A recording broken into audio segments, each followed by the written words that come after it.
Il y a des classes qui vont fermer. Et à quoi ça sert? On ne peut pas fermer mais qui ne veulent pas ouvrir. Oui. Il y a trop d'enfants et pas assez de classes. Plus de classes, plus de classes, plus de classes.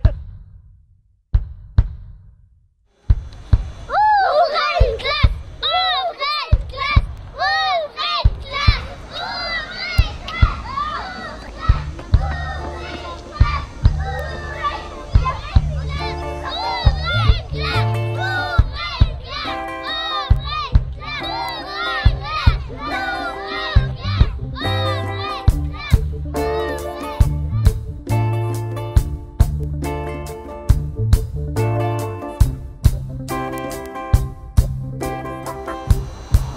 L'année prochaine, dans le regroupement pédagogique au Cumbin, il va y avoir 60 enfants pour 8 niveaux et 2 classes.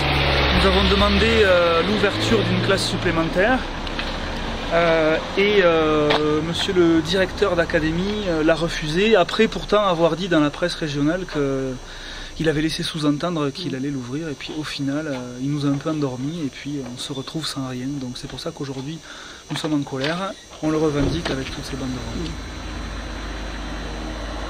Une maîtresse pour 30 enfants. 30 enfants et 5 niveaux. Donc c'est gérable pour elle. On a quand même 2 institutrices qui font leur possible et qui se battent du mieux qu'elles peuvent, et je trouve qu'elles se battent très bien parce que c'est loin d'être évident d'avoir autant d'élèves dans une classe.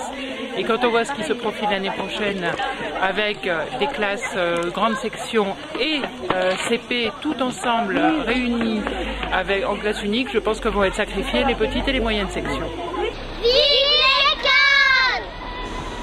J'ai voulu placer la jeunesse au cœur de mon mandat, en faisant de l'école la priorité de mon quinquennat. Je suis devant vous pour réaffirmer le droit à l'espérance. Pour que demain soit meilleur qu'aujourd'hui, la voie la plus rapide, c'est l'école, c'est l'éducation. Parce que c'est inadmissible, voilà, je vous le dis, c'est inadmissible d'avoir un discours socialiste pour une meilleure éducation d'enfants et en proposant une éducation de 30 élèves par classe avec une seule maîtresse et plusieurs niveaux. Les enfants ne peuvent pas s'épanouir dans ce contexte. Nous, les CM2, on devait travailler en autonomie. C'était un peu difficile parce qu'on n'avait jamais travaillé. Après, aller sur quelques classes, à travailler avec d'autres. Nous, c'était vite fait pour corriger des exercices et voilà. J'aurais envie d'avoir plus de temps et d'être tranquille. Chaque groupe fait un travail et la maîtresse elle tourne de groupe en groupe pour expliquer certaines choses, mais ça va pas du tout parce qu'elle peut pas expliquer un truc en entier à une classe d'élèves quoi. Parce que bon, vu qu'elle doit tourner quoi, ça va pas du tout. Il faudra absolument qu'il y ait au moins 2 maîtresses. Si on fait pas de travail, eh bien on est puni. C'est quand même l'avenir de nos enfants et l'avenir aussi dans un futur de nos écoles qui peut-être fermeront un jour et voilà. Donc ça nous tient beaucoup à cœur cette histoire. Appliquez-vous les parents, hein? Fabien, applique-toi. Quelle est la forme de lutte, oui, que vous avez... On va se mettre d'accord là maintenant, on va se faire une petite réunion et puis on va essayer de réfléchir ensemble sur les prochaines actions à mener.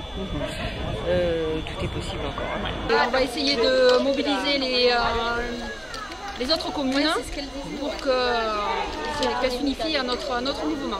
Mais j'ai vu d'autres affiches déjà à Rassan-Lavedan. Il y a donc un problème de classe aussi à Rassan-Lavedan, non? C'est un problème différent où là ils étaient confrontés justement à une fermeture de classe. Donc ils ont mené un combat qu'ils ont gagné. Donc ils ont obtenu le maintien de la classe existante. Est-ce que vous avez déjà eu des contacts avec l'académie directement? Alors nous, ça fait quand même 3 ans qu'on écrit, 2 ans qu'on écrit des courriers. On a eu envoyé 3 courriers auxquels on n'a jamais eu de réponse. Au nom des parents d'élèves. Le préfet doit contresigner la décision qui a été prise sous 15 jours.